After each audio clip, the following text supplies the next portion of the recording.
Welcome once again to the break of International Grassroot Cup 2018. So many important persons from around the world has come to this place, and they are decorating this game. Now, along with me, Mr. Leonard is with me. He is the technical director of Bocca Junior Football School, Bengaluru. He's here. He has seen the game. He has directed many young budding players. Now let's ask and find out what are the requirements of a young boy to be molded as a fine player. Sir, tell me, what are the actual requirements for a boy to become a very good football player in the future? First and foremost, I think you've got to have a love of the game. Love of the game. You've got to love the game. Yeah. You want to play the game. And also you've got to have, if you're going to play at the highest level, which that's what we're talking about, possibly for India in the future, then you've obviously got to have the ability, the technical ability, the mentality, the work ethic. The work ethic. To hone your skills, basically. There are many different sort of tangible elements that go together to making the perfect sportsman. Does any inborn talents are required to become a football player? I think, look, I've been in India a year now, and there's some amazing talent here with the young boys. Some amazing talent. I think I can only speak for where I'm living, and that's Bangalore. We have a distinct lack of facilities. Now, you know, we've come here today to this. It's a nice grass field, beautiful university. I think whoever, whether it's the AIFF or the powers that be in India, they need to invest in facilities and good facilities. Yeah, of course. Coaches. I think there's a good quality of coaches here. Yeah. As I was saying, there's a good quality of coaching here. India is a booming country now for football. Without doubt, it's on the up with the ISL, the I League, etc. It gets great exposure in the media. Boys are looking at football. They look at European football now.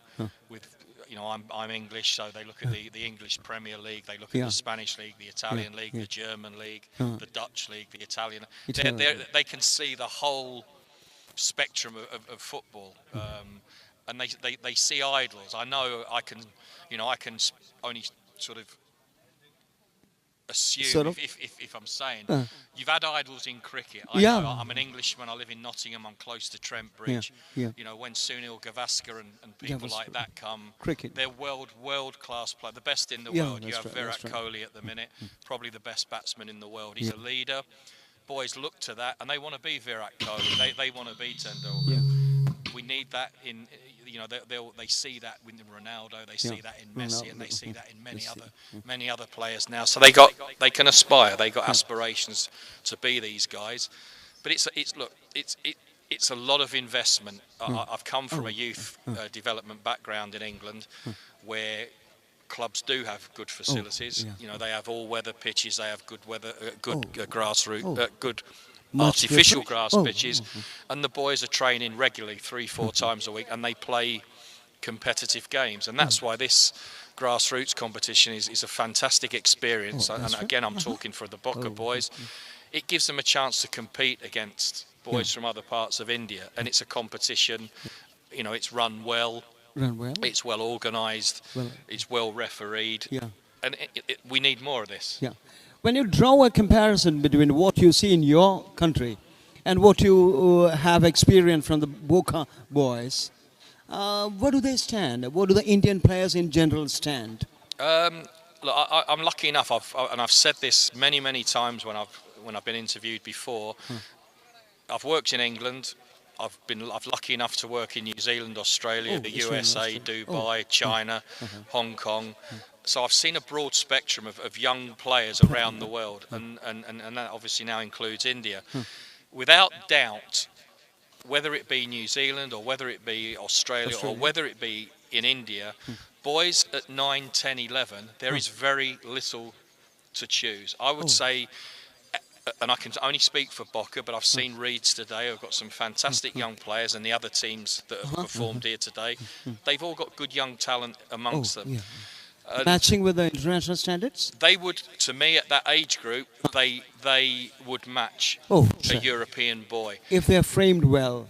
Yeah, look, I'm talking sheer ball technical ability with the ball and attitude. Yeah. The thing that I think starts to give the European boy more advantage is the facilities they play on.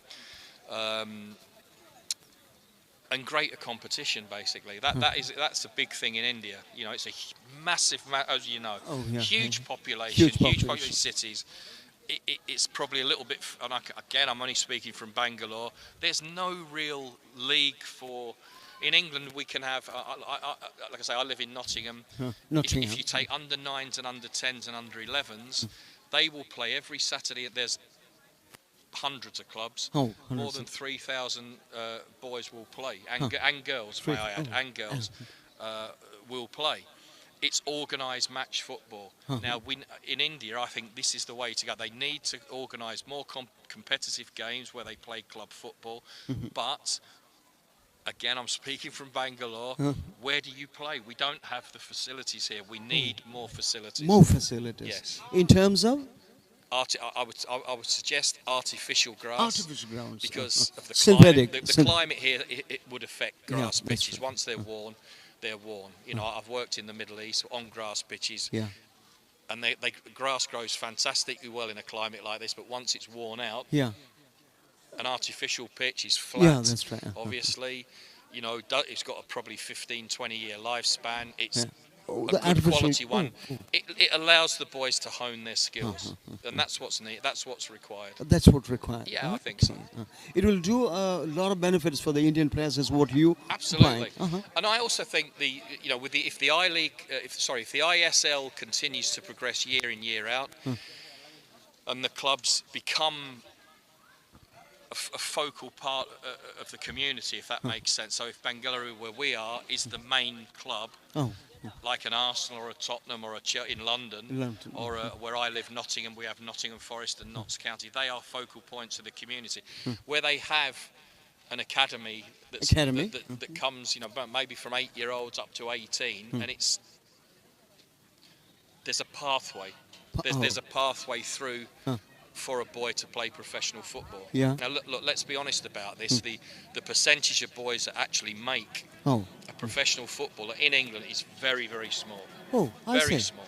The amount of boys that play, there are hundreds and hundreds through the pyramid to the bottleneck that actually become professional footballers and are still in the game at probably 21, 22, 23. I think it's probably 0.3% of the ones that start. Yeah, of course.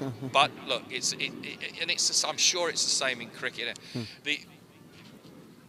It's a very competitive sport, and you know that. There will be people that fall away for whatever reason. They reach their potential. Not everyone has the work ethic we were talking about. Not everyone might have the ability to go all the way, but they can still play and enjoy the game. There's obviously a lot of different levels of football. But look, for me, I don't see any reason why India in the next 10, maybe 20 years cannot probably qualify for a World Cup. Why not? That's right. You are hopeful about that? Very. I think everything's here. You have the population. Of course. It needs probably a structure of development put in place. But then again, you know, I can only talk for England. It's a very small country. 55 million. There's 92 professional clubs, and we have a football culture of 100 to 150 years. India, it's just beginning here, so you can't. You know, you can't run before you can walk, so to speak. That's right. You know, look, I see, when I was a young boy, we were playing football on all kinds of surfaces. What I see in India, and the reason probably they are one of the best in the world, and I keep mentioning cricket, maybe I shouldn't, but look, all respect to cricket players, because you have got probably the best team in the world. But everywhere I look, on the way to the ground this morning, there's a rough bit of ground, and there's young guys playing cricket. So they learn their trade, they learn their own skills by themselves. They problem solve themselves. Yeah, that's right. So if we have these, you know, that's how we used to play when I was a kid, and that's how we learned to play the game. times have changed now. Look, Yeah, everyone's times got have changed, mobile phones and iPads and computer games, and I appreciate that. Times move on. But that, to me, you know, going back to that kind of street football, which they have tried to reintroduce in England, I know. I think if you look at probably South America, they're still coming through that way. Yeah, they don't that's right, have the certainly. facilities in probably Brazil and Mexico and Argentina, but they produce some of the best footballers in the world. Yeah, in the world. So look, we could probably talk all Yeah, day of and all course. night about this, but look, I honestly believe that there is a future in India. They have good technical. I look at, you know, you got, is it Chetri? Is it the fellow at Bengaluru? He's probably one of the iconic players now. Oh yeah, that's right. He's come through, so he inspires many kids. Many to kids be inspires him. many kids. You know, hopefully this I League will grow and grow and grow. It becomes more media friendly, which it, you know, is quite now. I watch it on the TV regularly when it's on. And that gets more publicity, more boys watch, and they want to be like these players. Yeah, they yeah. want to be like these players, and that's important. Just like they want to be Tendulkar, Yeah. they want to be Kohli, and they want to be many other, you know, sportsmen. You have been comparing the Indian situation in cricket. And cricket is a game which doesn't require as much physical stamina as football. We have a racial characteristic. We told that Indian race is not having as much physical stamina as the Caucasians. I don't know, I might disagree with you, and I think a few fast bowlers might disagree with you in this weather that you have in Kerala. Yeah, of course. You know, I think there's certain. Yeah, I understand. Cricket is a technical game, very technical game. But let's be honest, you've got to be brave to be a batsman standing there when a fast bowler's hurling one down at you. And I would suggest that a fast bowler these days, I don't think there's many sports in the world, whether it be cricket, golf, anything, where they used to be a little bit like me, you know, when we get older. But they're not like that anymore. They're all athletes, whether it be cricket, whether it be golf. And yeah, you have to have stamina. There's no doubt about that. A football match is 90 plus minutes when you get to that level. Today it's, you know, it's 40. And it's hard work for these boys. It's very warm, it's very humid, it's energy sapping. But you've got, and that, to me, it's like the Reeds boys that were playing us today. They went the whole 40 minutes. They scored 2 minutes from it. And we were lucky we came away with a result. They showed the stamina, they showed the will, they didn't give in, and they, you know, they were very unlucky, the guys. Yes, to get back to your question, stamina is important, but technical ability is I think you can gain stamina, match it up. but you need to be able to work with the ball, control, pass before that comes in. That's the most important thing for me. Yeah, and is there any binding on the diet, regular diet of the players from your country to India? Well, any difference or any modifications to be done? Of course, and like I say, I've worked in China as well. Everywhere around the world they have different food, and that's right. Stating the obvious, isn't it? Climates, things that grow, vegetables, blah, blah, you know, we can go on and on and on. Yes, we have a different diet in England, but now you will see that nutrition, and we work on that quite a lot. Our boys at Bocca do have nutrition lessons, and their parents are advised for the things they need.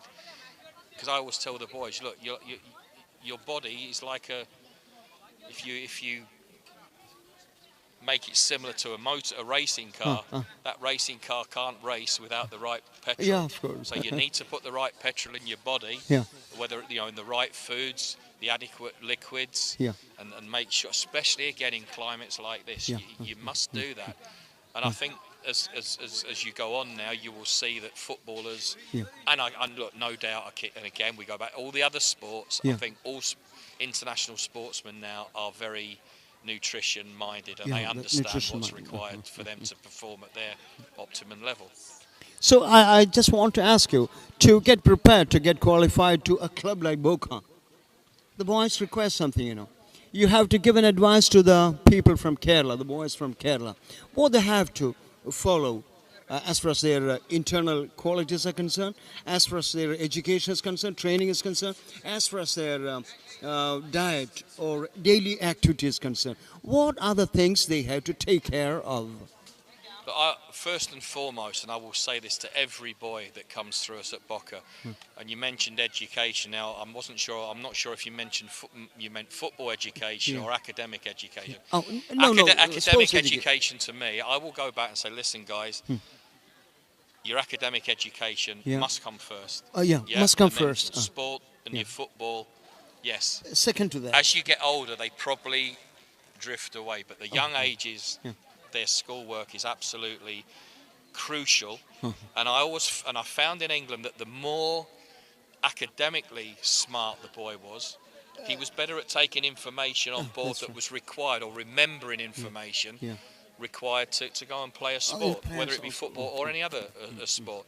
So yes, you know, all those things come together, whether it's developing the mental side of the game. You know, we need to give these boys encouragement. They need to be given confidence. They've got to go and play with freedom. That's why I love watching tournaments like this. The kids just go and, you know, they go and play. There's not many restrictions on them. We have our philosophy, so to speak, at Bocca, where we want them to be passing footballers. All the training sessions are designed around you with the ball, so they're constantly touching the ball and getting used to that. They have video reviews on a Saturday of the games of the previous week, so they can look at the good and the stuff they need to improve on. We give them. They have psychology classes with us. We have psychology classes also. So to help them with goal setting and all the things that go together. You know, sport now is the science side of sports has gone like that in the last few years. And I'm in a little bit of an older mentality. Sometimes I think maybe it's gone a little bit too far, because at the end of the day, the best players will always come to the top anyway. But to give you that edge, then all these little things. So you mean to say that academical intelligence gives an edge over to those players also? I just think if they're focused, I think, and I'm only speaking from experience, and that's in India and in the UK, that if they focus, and they've got to be focused at school, then they take information on board that you're trying to impart for games. So that's, I just think the brighter boys are that. It might take the other ones a little bit longer, but I do think it has a little bit of a link, personally. Without a doubt. You've been to China. You've seen Chinese players. Yes. You know the Chinese players in academics, in sports, in games, in athletics, everything. They are toppers in the world. Between Indian athletes and Chinese athletes, what is the difference between them? Their abilities, inherent abilities, the method of their training, the technical aspects, and the will. I was lucky to go and play in Hong Kong in the mid-90s. And I visited China many times. Now, I played in Shanghai in probably 1995. When I went there and looked at, and we trained preparing for the game, India reminds me very much of where China was then. They then started their Super League, or their professional league. It wasn't called the Super League then, but it's developed into that. That has become big in China. So maybe India are 20 years behind them. But in football terms, I think in football terms, you can catch up a lot quicker. Faster than... Basically, you were saying, I think, China, I'm not saying Chinese athletes are not successful. They are in certain sports. Have they qualified for a World Cup? Yeah, of course. It's a huge country, again, with a lot of investment. If you look in English football now, if you look at Birmingham, the city of Birmingham I'm talking, if you look at Birmingham City, Aston Villa and Wolves, they all have Chinese owners. So there's a lot of wealthy guys in China, as there are a lot of wealthy guys in India now as well, with a similar population, around 1 billion plus. So to compare the two, China for me, you know, they didn't have another sport fighting like cricket and football. They played their football. Again, I look at China and I think it was very difficult such a huge country to coordinate it together from north to south to east to west, for everyone to agree on how it should be done. And that's where I think India can steal it. Because same problem is there in India also. Exactly. And I understand there's probably a lot of politics. Yeah, and of course. Certain people in certain areas. I want my player to play. Yeah, of course. Yeah, yeah. I've said this before. If we're looking at youth football and the elite players in India, to me, I would have regional academies. So there could, one in Kerala, north, east, northwest. It's such a huge country. So you could have maybe 8 in a central academy, feeding in where the best players come, and provide those boys from maybe 14 upwards, education and football where they live in an academy. Personally, I think that may be a way to go. Whether that battles kind of thing with the club football scene, I don't know how that works here. But for a national team, look, I've seen boys with talent. There's no doubt it, but it just needs structuring right, organising correctly, and I don't know what the goal is of the All India Football Federation. What is their goal? What do they want to do? Do they want to have a great national league? Do they want to qualify for a World Cup? Let's be right. The Indian national team had a great result in China. I watched the game. They drew. Maybe that was unexpected. I don't know, but that's a fantastic result for Mr. Constantine, the coach. Great result for him and his staff and the players. Now, surely that should give them confidence moving on. So why can't in the next World Cup? I understand that Asia is a very tough group to come out of, because you have your Chinas, your Japans, even Australia are in that group now. A few of the Middle Eastern countries are very strong. So it's a tough group. But I think the next World Cup, are they not expanding the numbers and giving maybe more slots to an Asian, of course, Asian and African countries? So you've been molding players. Now India wants to mold coaches like you. What do we have to do? Look, I'm lucky. I'm an old man now, so believe me, I am. But I've been in football as a player from 17. So I was lucky enough. I played professionally from the age of 17 to 41. I was a goalkeeper, so I didn't have to run around too much. So that saved my legs a little. You've been representing your country? No, I wasn't quite good. I played in the highest league in England. All right. And I was lucky enough to play against the Manchester Cities, the Manchester Uniteds, the big teams in my day. And when I came out of football at the age of around 40, then I moved into coaching. But now I've got nearly 20 years experience. So, and I've learned off of some very good people and watched good coaches.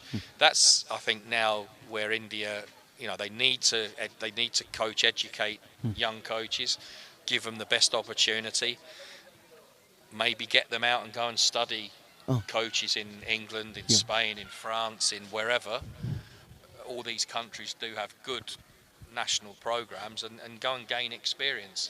That's true. It's the only, but like again, it's not a 5-minute fix. It's a long journey. It's a long journey. It's a long journey, but look, they can get there. In this long journey, sending our young teams abroad to countries like yours, England or America, or inviting coaches to our country, which will be better?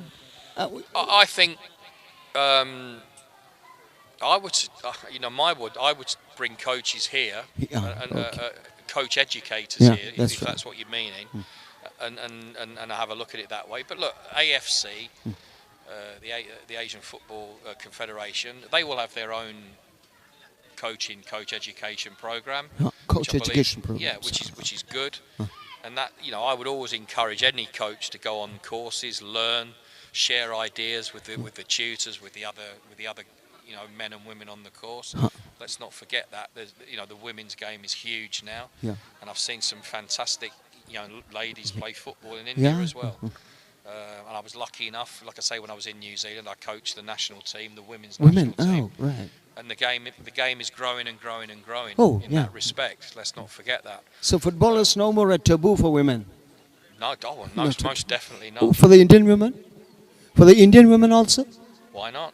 I don't know if there's there might be some cultural issues, but I've seen, there was a ladies' tournament in Bangalore. Oh, yeah. A few months back, it was a football tournament. Yeah. They came, played on fields like this. Some fantastically talented young girls and women.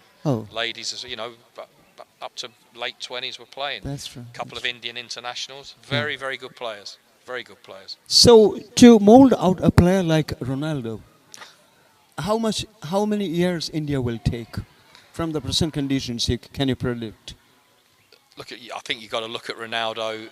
Yes, he's one of the best players in the world, if not the best player in the world. Oh, not the best. Well, look, everyone wants to compare Messi to Ronaldo. Oh, yeah. Look, they're the best in the world. They're different. They're different. They do different things. This is my opinion. I don't judge them as whatever. It's like Maradona and Pele, isn't it? Yeah. They go back and they all want to be who's the best player in the world. There's other ones that have come into that now. Luka Modric, he's a marvellous footballer when he was at Tottenham Hotspur, now at Real Madrid, who's got the Ballon d'Or, the Golden Boot in Europe. Had a fantastic season for Real Madrid. There's a range of world-class players playing now. How do you get there? Hard work, dedication. Look at Ronaldo's physique. Yeah. He's worked on that, so he's 6 foot plus. He's strong. He's quick. That's why I asked about the physical stamina. Yeah, they have to work on that. You have to work on that. He has. Yeah. I'm sure he wasn't born that way. Yeah. So he's worked very hard to get where he's got. But look, let's not forget, he was blessed with amazing talent, great feet. Yeah. Speed of thought and an ability that the average player does not have. Yeah. These guys are exceptions, without doubt. So yes, I'm not saying there will be another Ronaldo coming along. Whether he comes from South America, there's some fantastic young talent in England coming through the academies. I've seen this at all levels of clubs there. So why not an Indian boy? But you've got to remember that Ronaldo came to England as a young man. I think Sir Alex Ferguson brought him across, schooled him through Manchester United. He got through, and then he's matured and he's matured and he matured. Probably playing with the best players in the world around him helps a little bit. Yeah, of course. So he's been lucky to play for Manchester United and Real Madrid and now Juventus, who are still a fantastic football club. Okay. So that's right. It has been a nice interview. So he says that in 20 years we can mold out an internationally qualified player from India. Without a doubt, you've got to believe. Yeah, of course. You've got to believe. We'll work together for that. And thank you, Mr. Michael. Thank you very much. Pleasure. Yeah, we'll meet again. Hope so. Bye. Thank you.